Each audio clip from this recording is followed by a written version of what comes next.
तीन स्टेटमेंट्स हैं, ठीक है ना, मतलब तीन चीजें बनानी है हमने फाइनेंशियल स्टेटमेंट्स में,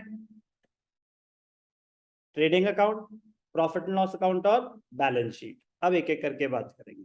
ट्रेडिंग अकाउंट का पर्पस क्या है? To ascertain the gross profit और gross loss.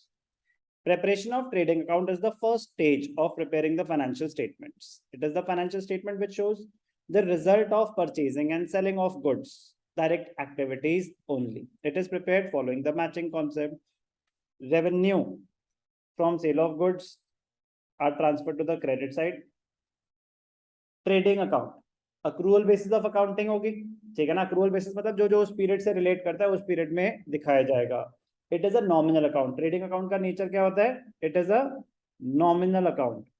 Nominal account, sir ये नॉमिनल अकाउंट क्या होता है? सुना है nominal account? Nominal account traditional approach, debit all expenses and losses, credit all incomes and gains. Nominal account का रूल क्या होता है?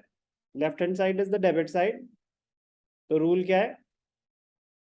डेबिट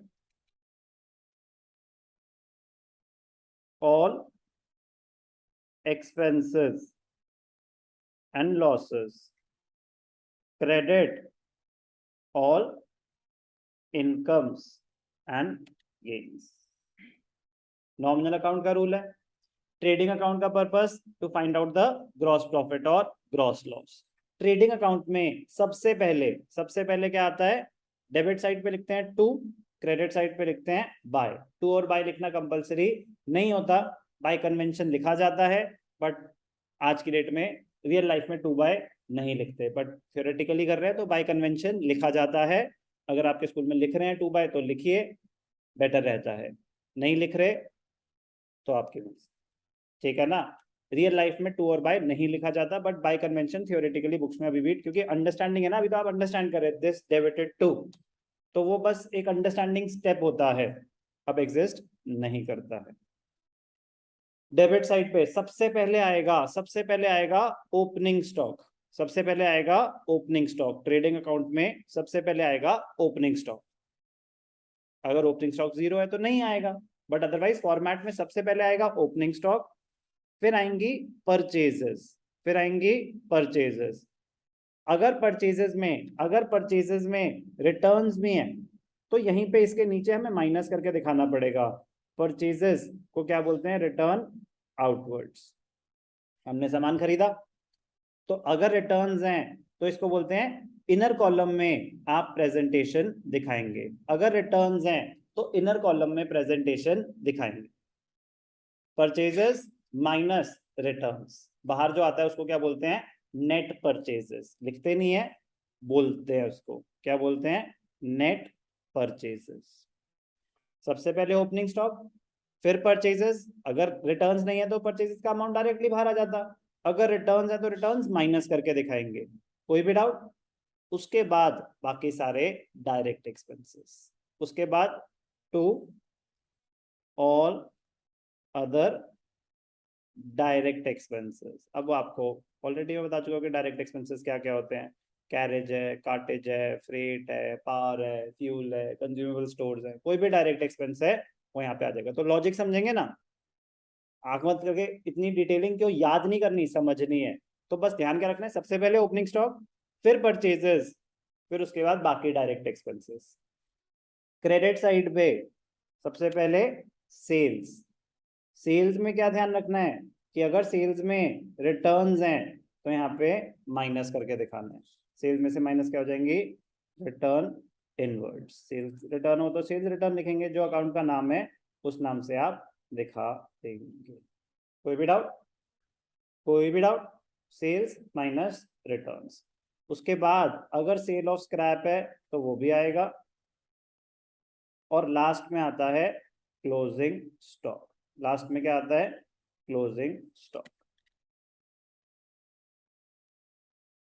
डेबिट साइड पे opening stock, purchases, direct expenses. Direct expenses क्या हो आपको सारे पता होने चाहिए। क्रेडिट साइड पे सेल्स, सेल ऑफ स्क्रैप अगर है, उसके बाद लास्ट में क्लोजिंग स्टॉक। फिर जैसे आप बैलेंसिंग करते हैं, क्रेडिट्स और डेबिट्स को कंपेयर किया जाएगा। अगर क्रेडिट्स ज्यादा हैं, नॉमिनल अकाउंट है, डेबिट साइड पे एक्सपेंसेस आ रहे हैं इनकम्स, डेबिट साइड पे एक्सपेंसेस आ रहे हैं इनकम्स,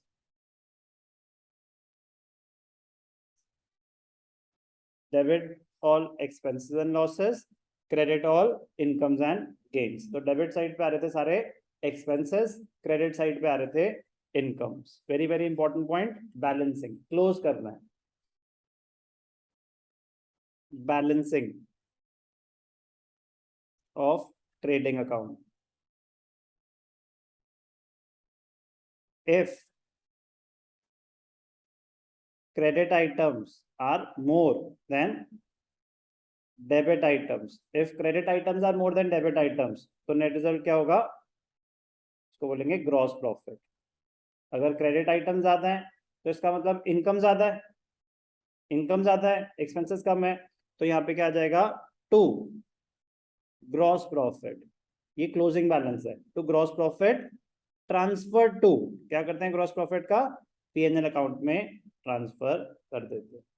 तो ये कब होगा, ए, if credit items are more than the debit items, or if debit items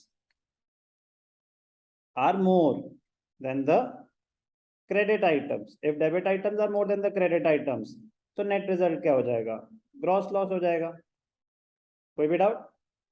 तो वो यहाँ पे क्योंकि डेबिट साइड ज्यादा है तो बैलेंसिंग फिगर इधर आ जाएगा ना, बैलेंस करना तो आता है ना अकाउंट, जैसे कोई भी नॉर्मल लेजर अकाउंट करते थे वैसे ही सारा कैश बुक भी बैलेंस करी, एसेट अकाउंट भी बैलेंस करा, सारे लेजर ऐसे ही बैलेंस होते हैं। हमें देखना है डेबिट साइड बड़ी है या क्रेडिट साइड बड़ी है। तो अगर डेबिट ज्यादा है तो यहाँ पे क्या आ जाएगा, by gross loss transfer to PNL account. कोई भी डाउट?